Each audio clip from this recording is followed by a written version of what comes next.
I'm Pump Lunch. I'm a full stack developer on Ethereum. Been kind of in the space for the last year, just learning and pretty interested in kind of like, I would say, kind of human coordination through economic incentives on the blockchain. So I'm kind of interested in DeFi and stuff around DAOs. And yeah, I learned about the UMA in at ETH New York from talking to some of the guys at the booth, and it was super interesting. Yeah, built some hackathon projects on it. And this decentralist project was one I did for ETHOnline in September. Yeah, it came from an idea from talking to, I think, John and Sean and Vari. And yeah, I think it's a pretty interesting use case. Basically, what it is, as we have it there, it's a customizable, decentralized on-chain address list. And so it's a platform for making lists. So the lists are a collection of Ethereum addresses, and the list is customizable. So whoever creates a list sets the ancillary data that will be used for proposing additions and removals from the list. And they also create the liveness and bond amount used for those Oracle price requests. And they can also set rewards to incentivize users to add or remove addresses from the list. The lists are, of course, centrally decided, and so anyone can propose additions or removals from the list, and every change to the list is settled by UMA's optimistic oracle. And then the list is stored on chain in a address to bool mapping so that any smart contract can reference the list in their code, and the list will basically stay always current. It's never final but can always be adjusted. And so it also can be that, maybe one address was a hacker in an event, so they're on a list of hackers from that event, but then if they return the funds, they could propose removing themselves from the list, and if that meant the ancillary data for the list, they could be removed from the list. And then just a little more info about decentralist. So it's built on top of UMA, but unlike a lot of the other projects built on UMA to date, it's more of a dev tool than an end product. It's a tool that can be used by other products or other DAOs in their smart contracts. So I thought I could come up with an example and do a quick demo on the front end. So for this demo, I'm going to be creating a list of addresses that have kept up a streak for voting on the UMA DVM. And so the ancillary data used has the address below voted on an UMA DVM dispute at least once in every month in which there was a dispute in the last 12 months. And then this list could be used in other smart contracts, like referenced by them. Your most loyal voters, you could give them a non-transferable NFT that is revoked upon removal from the list. And so that could be something just kind of fun or a community honor kind of thing, or the NFT could be used also for special privileges or whatnot. You could use the list for periodic token rewards. So like once a year, you pay out anyone who has over a 12-month streak. Yeah, and I will switch over to the front end now, and you can see how it works. Basically, this is just on Gorley right now, and these have a drop down here to access different lists. And so for this example of the UMA DVM voting streaks, you see the contract address for it. Basically, every list is its own smart contract. When you create a list, it automatically creates that new smart contract for you. And then you can see the properties of the list that were set by the creator. So set the Oracle bond, they set the liveness. Obviously, these are just test results or like testing values right now. And then they can also set a reward for every address added and a reward for every removal of an address. So then basically anyone who proposes addresses that are successfully added to the list, they'll get this reward for every address they add. And so you can use that to incentivize people to add or remove addresses to the list. And then you also have the ancillary data here. And this is the current addresses on the list. And so, say as an example, these two addresses, they've lost their streak. They didn't vote in this month. So you can hit remove addresses. You're prompted to approve a bond amount, which I've already done. And then you submit your transaction. And so what this transaction will do is it's going to propose a price request, or it's going to submit a price request. And then it's going to propose an answer to that price request that those two addresses should be removed. And so once that goes through, it can go to the Oracle, and you can see this is the price request and proposed answer to remove these two addresses from the list. So you can see the ancillary data is here, same as was on the front end, but then appended to the end, you get the information to see what addresses you should query for this proposed removal. So the addresses to query can be found on the requester address by calling get pending addresses array with uint argument 2. So basically, if you look at the requester and you go to the read contract, under get pending addresses array, you put in that index given, and you see these are the addresses that I need to review to see if they should be removed from the list based on the ancillary data given. And then once that price request is settled, it'll automatically update the list and pay out the rewards to the proposer. And then it's also really easy to create a list. Just enter all the arguments in here, create list, and then there's a contract factory that will create that list, and then it would automatically be included in the drop down here. And I guess the one other thing I'll point out too is, so the way other smart contracts can reference this list is it's just a really simple view only function.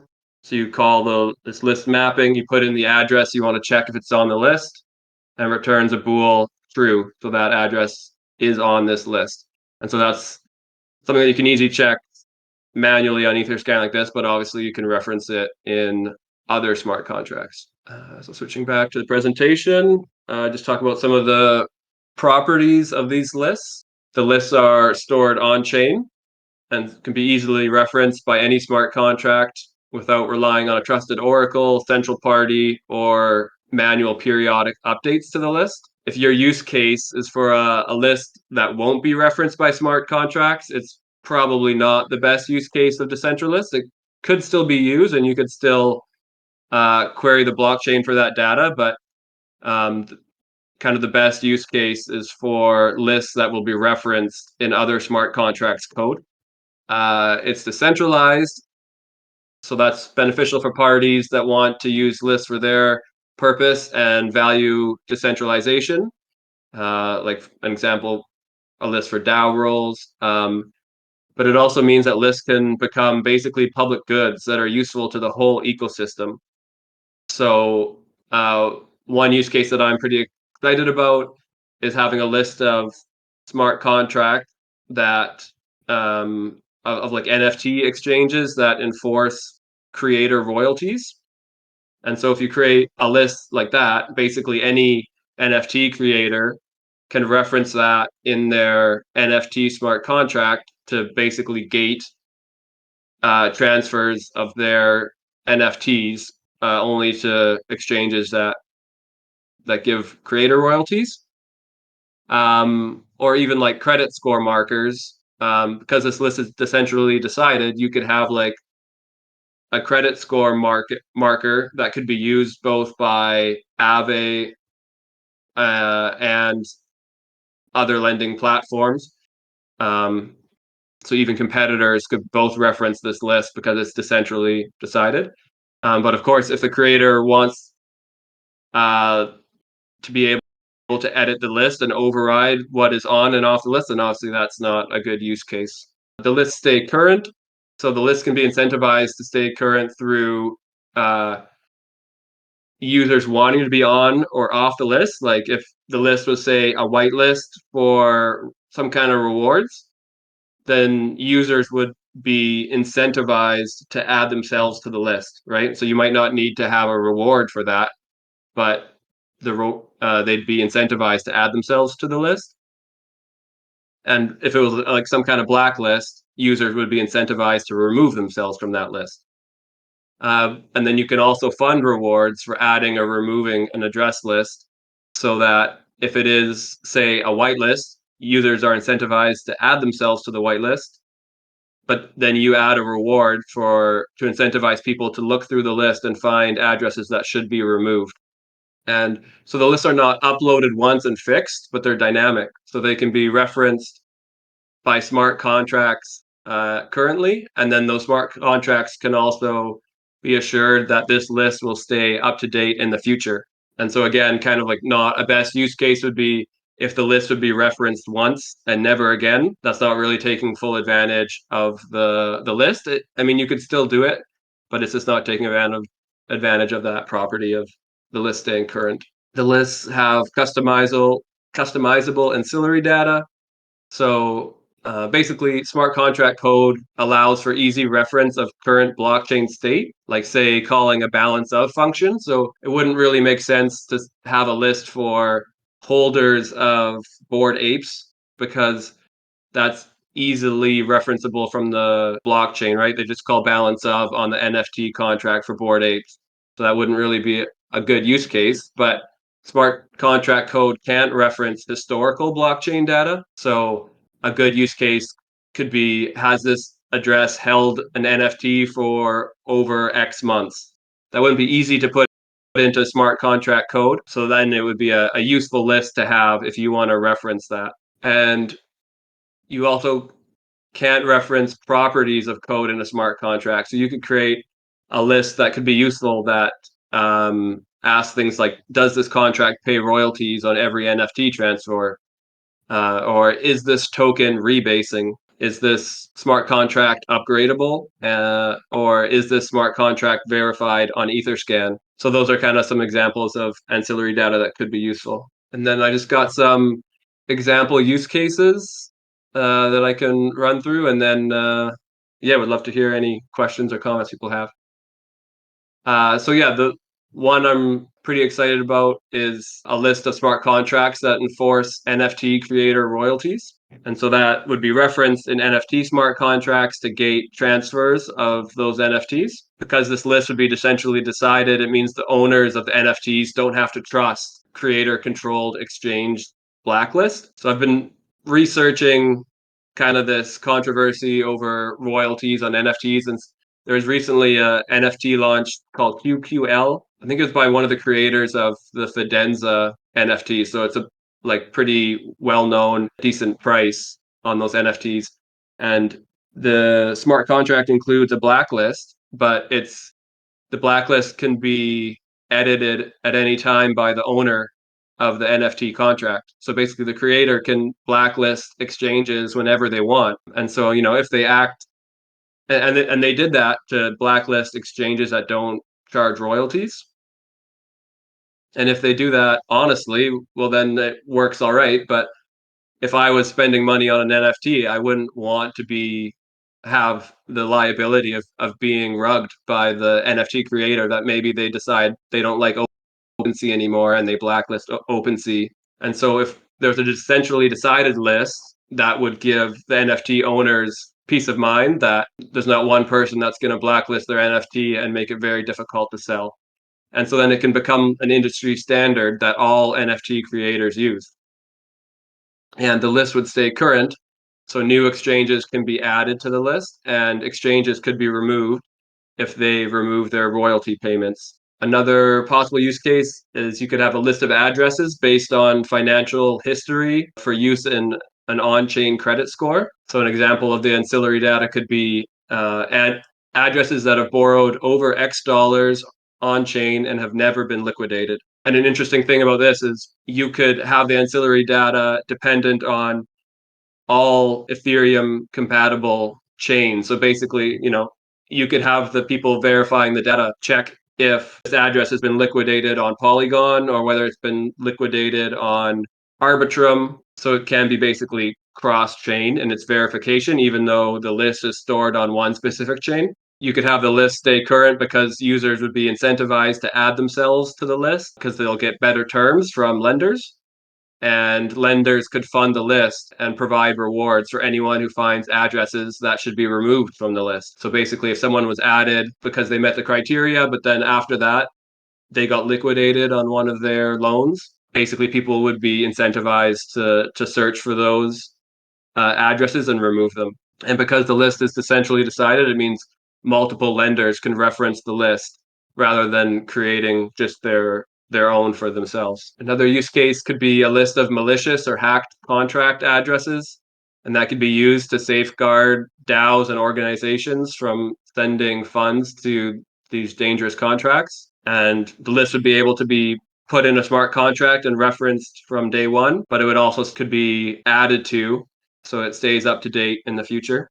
And then like we talked about earlier with the UMA DVM voter streaks, you could have like a list of addresses for ongoing DAO roles and rewards. Since the lists stay up to date, it would keep DAOs autonomous, means they would have to take less actions, but just set the code and the list stays up to date and keeps their roles and rewards current. Since the list is being decentrally decided, it keeps DAOs decentralized. So future plans for decentralist. In the next week or two, I'm planning on launching an alpha on an audited version on mainnet and Gurley with the public front end. I also want to create the first mainnet list on decentralist for NFT exchanges that enforce royalties. And I am planning on building an ETH San Fran hackathon project on top of decentralist. That's in about a week and a half.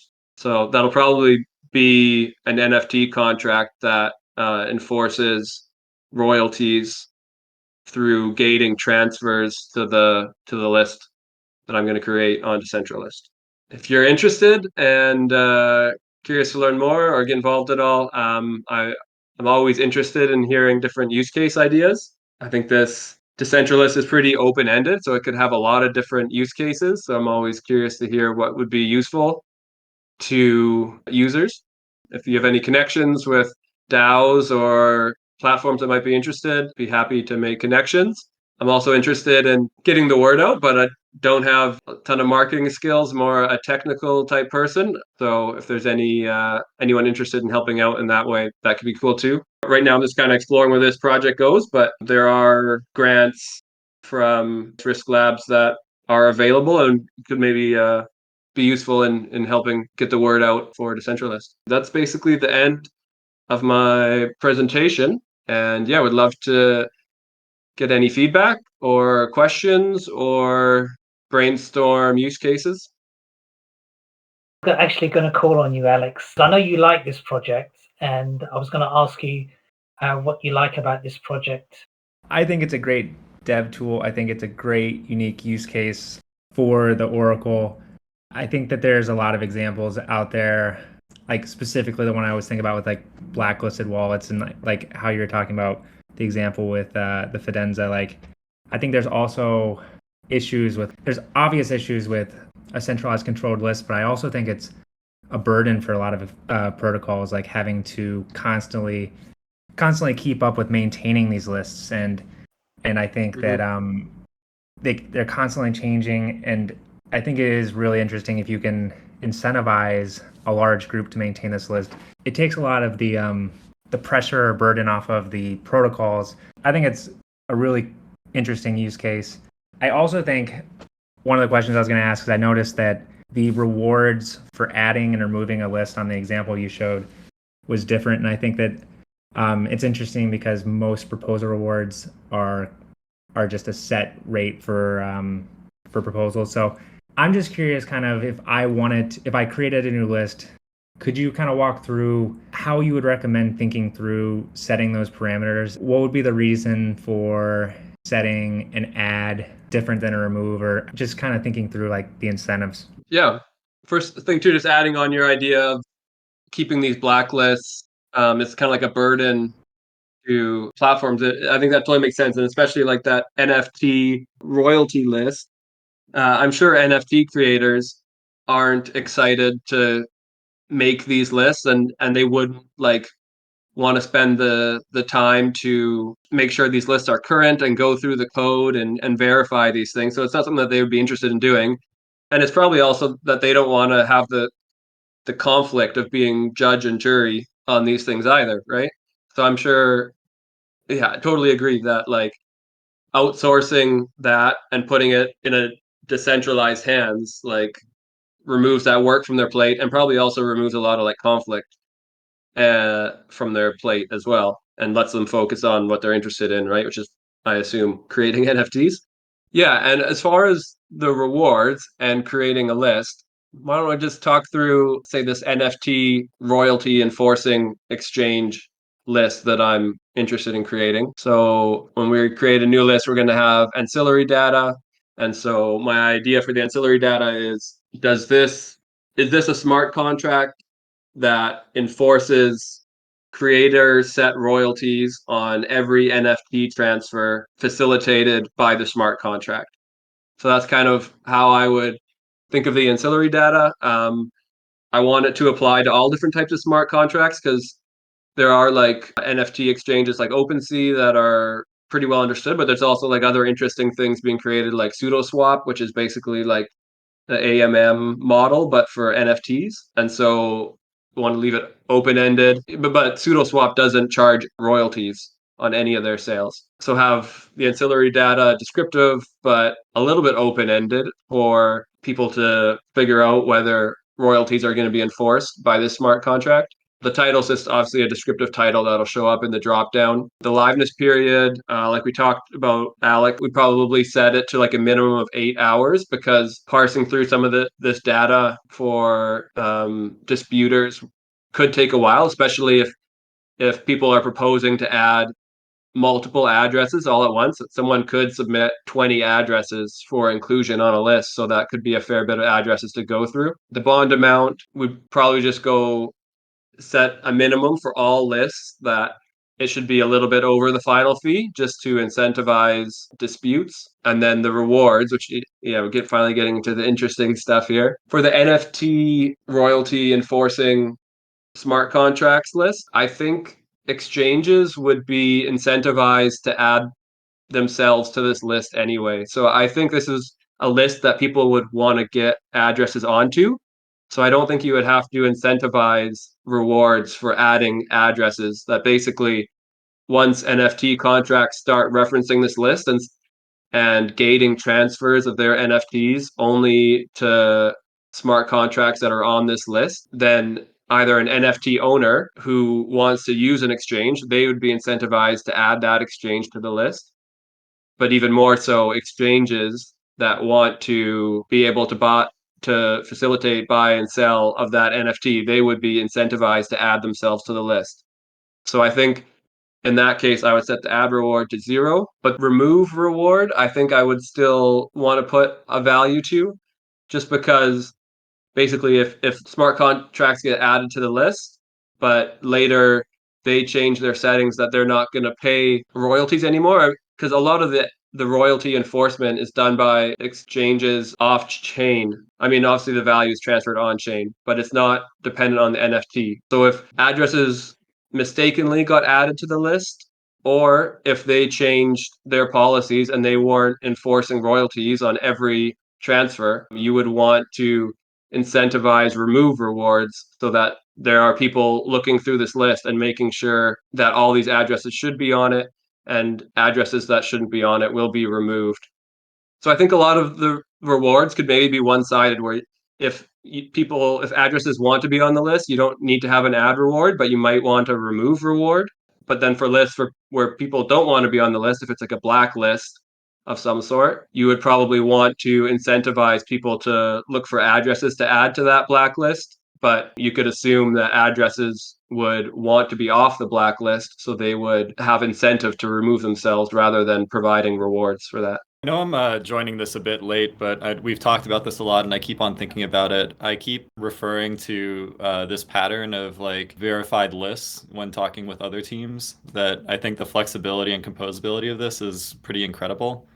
And one thing that I'm thinking about a lot right now is just how broken rating systems are in general in traditional finance. And so whether you're talking about like rating a corporate bond or like rating an individual's credit score, they're really opaque.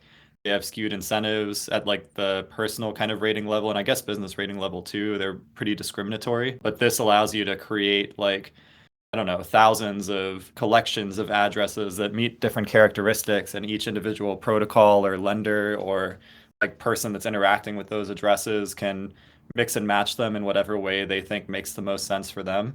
But I think that we have a chance to rebuild like that unsecured or like reputation-based, rating-based financial system in a way that isn't discriminatory and isn't opaque, that it's objective criteria. It has to be because UMA can't verify it otherwise. And the parts of like subjectivity are very clear, that maybe it's like, all right, this private entity has like looked at the books and they attest to it, but all you have is the attestation. You don't just have like some high level number that has like, a million obscure data points and like a process you don't know about. Like, you know exactly what it is, and then you can build your own process. So that's just like something I've been thinking about at like the application level. And I know we've talked a lot about just like the technical level, like verifying technical aspects of a smart contract or a token. And it could even be something like, here's like a list of tokens that have like a certain amount of liquidity on chain or something. And adding and removing those could actually be very useful too. Like, here's a list of tokens that have like, don't have big unlocks coming up for at least like 3 months or something. There's just so many different things you could do, and that's what kind of makes me excited about this. That you could build a lot of things on top of it, like if these lists exist, if you can like build the incentive system to create these lists and keep them up to date. Yeah, those are cool ones, like the liquidity and unlocks. John, what do you think would be like a good first use case for one of those, like kind of the credit rating of a specific address, or uh, you're talking about that idea, like what would be a concrete use case that might be a good first way to prove that out? I had kind of thought that like for non-collateralized loans to addresses, that you could have like a list for a certain marker, right? Like that.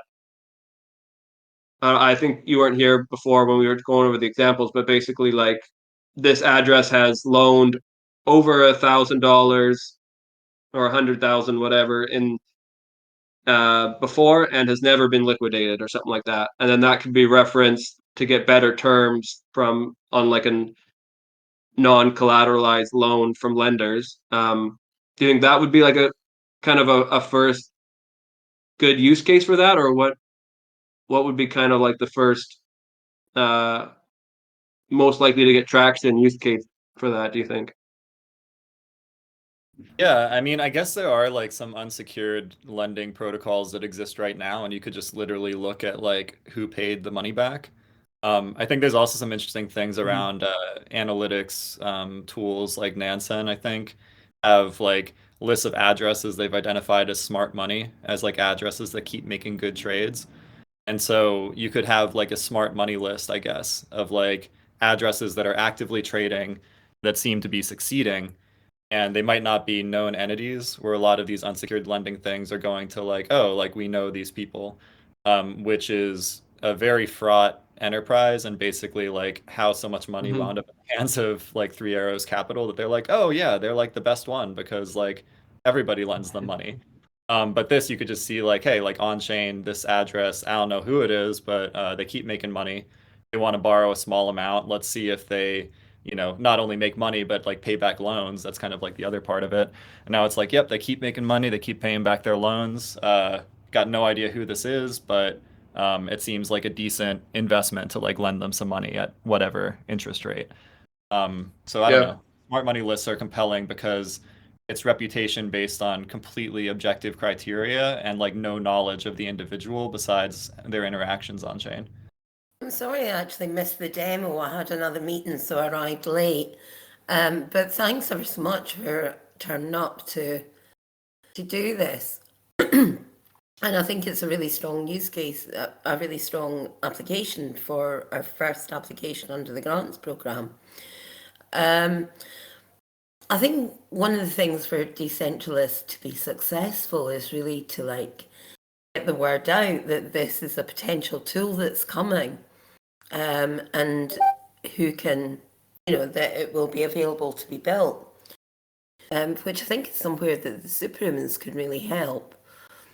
I also think that there's probably a bit thinking around the incentives, potential tokenomics that could be used to make decentralist and independently sustainable piece of middleware for UMA. And that would be worth exploring. And there are some amazingly talented individuals within the superhuman community that I think might be interested in discussing some of those incentives. Launching a token to incentivize people to build lists, or something else? I suppose the design space is really quite open. a token is one way to go. Requiring an amount to be paid into some kind of decentralized treasury in people's native tokens is another way to go. But, the design space for tokenomics around this is quite wide. And it's really about where the different incentives accrue to the different actors, the users, the ones who want to set up a list, the ones who want to add to the list. And I think that needs some thought. It's a little bit outside the direct build of the decentralized platform itself. But I think it's worth kind of exploring about how it becomes independently sustainable as middleware. Yeah, I think like obviously as you have more lists or as a list gets filled, it becomes more useful to users, right? So in that sense, it could be beneficial to incentivize use from the start, that basically someone needs to create and start filling these lists before the list becomes useful. But I do think hopefully that you can have the end users who are going to reference and rely on these lists, hopefully have them help fund their own lists. But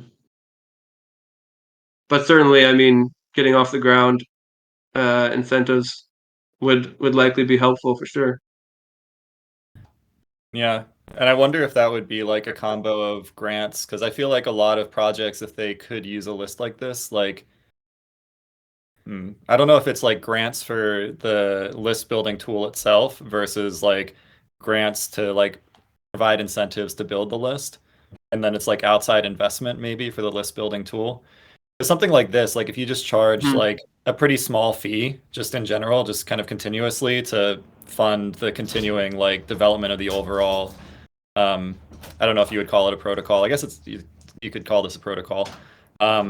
Plus like the interfaces and stuff. There's not really a lot of incentive to just fork the list and remove like a tiny fee, because like whoever's forking that list building thing now has to like build all that stuff themselves. And it's like, well, if they're not charging their own fee, like why would they even do that? Like it's just like a small reasonable fee because it's like a general, purpose useful thing. And then at that point, if you are really successful at getting people to build a lot of lists, that just increases like, the small fees that you're collecting, and then in aggregate that adds up to like enough to make it sustainable and make it like a growing thing. Yeah. That's a guess though. I don't really know if that's the best path.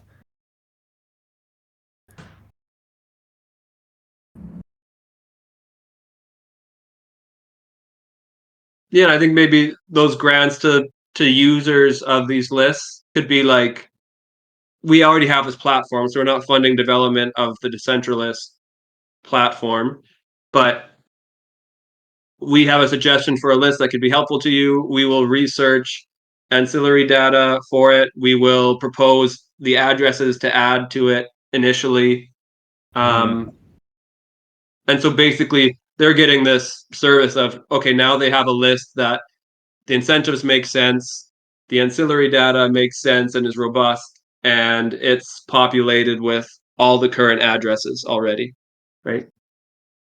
Yeah, that makes sense. And then like once they have that, they can see like, here's how I could integrate this, and then they can kick in just more money continuously, like a little bit to keep the list up to date, incentivize new proposers.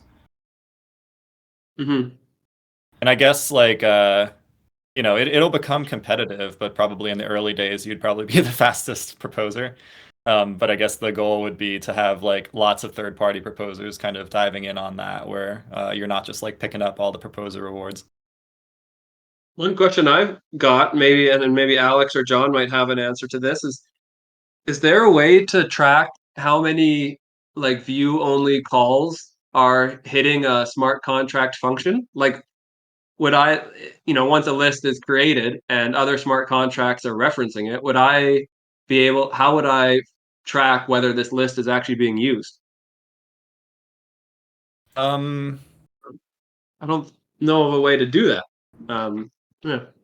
yeah, I don't think so. If it's like reading, if it's well, let me think. Yeah, because it's just reading the data.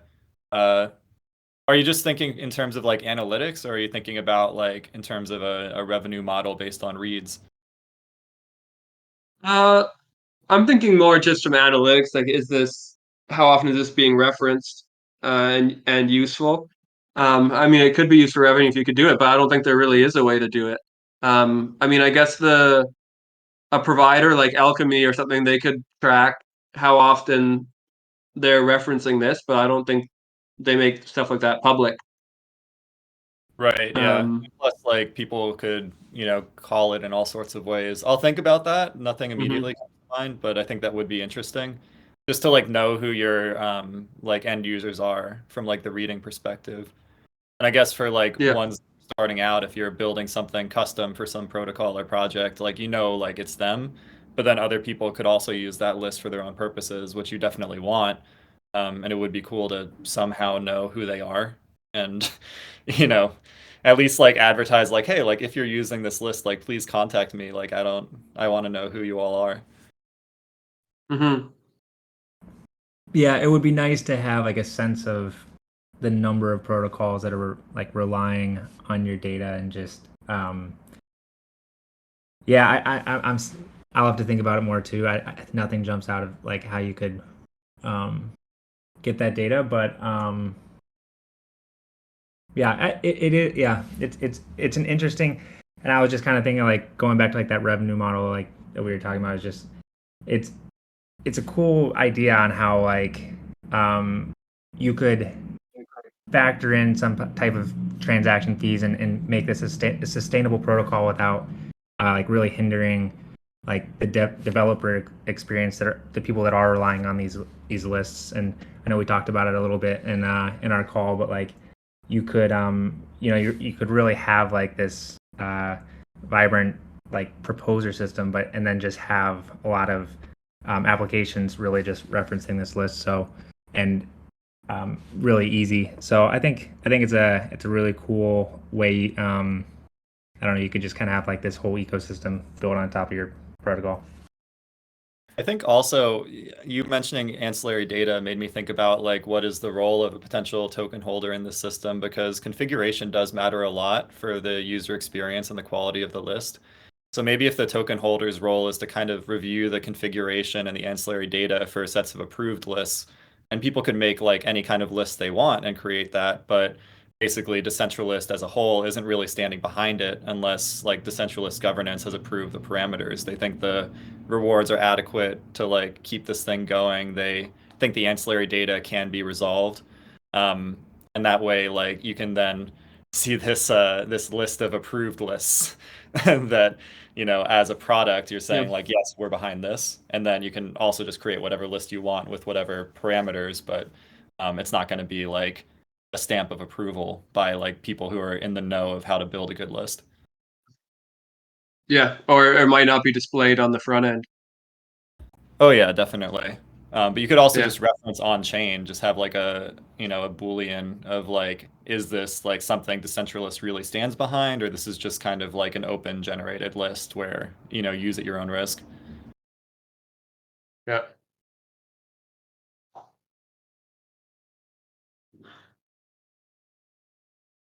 That would be quite useful in the initial stages as you're just starting to build a list. So you might decide that you didn't want to approve a list until it was reasonably comprehensive. Mm-hmm. And you could also like remove lists that the rewards stop being funded. So you're like, this is like not maintained anymore. So, as a product like that is being put out by this protocol, we don't really stand behind this list anymore. It may or may not be useful. Yeah. And I guess Yeah. that I also, think. Yeah. oh, go ahead, sorry. No, sorry. I was just gonna say, yeah, that's a great idea, especially as you're trying to get the protocol off the ground. That you don't have a bunch of lists that don't make sense that are just confusing potential users. Yeah, and if the approval is like on chain too, then you can automatically stop using a list as soon as it stops being approved. So if you have like some kind of like reputation system, for instance, that's relying on like 150 lists, you're not going to be watching all of them. You can just automatically start like dropping lists that are not approved, and then you can like add more lists later in a more manual process, I guess. Yeah. Yeah, that's interesting. Always good to come up with some kind of plausible explanation of what the token is for. I think that actually is like a good one. Configuration matters a lot here. I'd love to hear from some of the superhumans about their thinking in this and what kind of support the superhumans might be able to provide. Hey, Vari. No, I've been listening intently on this. It sounds like a very simple thing, but it's very useful as well. And especially with I know Pump Lunch was talking about NFTs, and I understand why, but things like for the credit ratings and for different protocols, I think would be really, really useful for them. And people who've got good track records would want to be on a list so they can get better terms and things. So I think would be great. In terms of what the superhumans can do, so this is part of it. So we're going to promote this decentralist, and we can talk more about other things that I know Pump Lunch said he's not so keen on the marketing side of things. So maybe that's another area where we can maybe pitch in. So yeah, I'm really also Vari. I really do like the idea of incentivizing people for voting. So having a list of consistent voters for the last 12 months, which I have been. So rewarding those people would be awesome as well. I don't know if you saw that that use case. The example I used was a list for DAO roles or rewards could be UMA DVM voters that have voted at least once per month for the last 12 months. You know, maybe in which there was a dispute to vote on. And basically that would be, you could use that to like, when an address is added, they get an NFT and that NFT is revoked when they are removed from the list. Or you could do like periodic rewards to incentivize consistent users of your platform. Yeah, I know with like KPI option distribution, it's always sometimes a hurdle for teams to like actually come up with these lists of groups that are who they want to be distributing these KPI options to. So you can imagine like these lists could be like eligible for certain airdrops or for KPI options, and that would also kind of create an incentive to make sure that this list is being maintained and you're accurately on the list. And that example of like DVM participation stuff, like you could really use these lists for certain rewards and incentives. So we're nearing the end of this Pump Lunch. Can you just outline again what the next few weeks going to hold? I know you're going to be in San Francisco, and I think John and Alex will be there with you, so I'm sure you have lots of great conversations there. Yeah. Yeah, so the immediate plans for decentralist are to launch like an alpha unaudited version on mainnet and Goerli and make the front end public. And are you going to approach any projects, NFT projects or NFT creators to talk about your idea for the royalty? Yeah, for sure. I want to create a list on mainnet for NFT exchanges that enforce royalties so that basically that list can be used in NFT contracts. And I would definitely be up for doing some outreach on that for users that might be interested. I think it'd be interested to like either co-create or like commission an NFT that would make use of that list, even if it's more just of like a proof of concept thing, right? And that you can point to there's an NFT that is already out there, it's working, and this royalty enforcing feature is working, right? And I'm hoping that I can build that project at East San Fran and get some eyeballs and some reach from that as well. it'd be cool to get into the finalists for the whole hackathon. Basically be able to present in front of the whole group. Yeah, that would be awesome. Good luck. Featured. Oh, Yeah. are you going to be inside? Yeah. Sorry, I told Alex at the beginning here. I know originally I said I wouldn't be able to make it, but I had some more thoughts and discussion, and yeah, I'm coming now. That's awesome. Okay. Yeah, I'll be up there. Excited to see you in person. Yeah. Cool. Hope you guys enjoy. I'm not jealous at all. So, any final comments from anyone, guys? We'll run over a little bit. Thanks, Neon and Deadcoin, for setting this up. Appreciate it. No, it's a Yeah. pleasure. Thank you to you guys for setting it up, and thanks to Vari and Alex and John for helping out with this and giving lots of good feedback and stuff like that. And really good luck with the project. Thanks. Yeah, I'm very interested to see where it'll go and what use cases might come up and where it could possibly find traction. So. Thank you for everyone for joining, and have a great weekend. You too. Thanks. Yeah. See ya.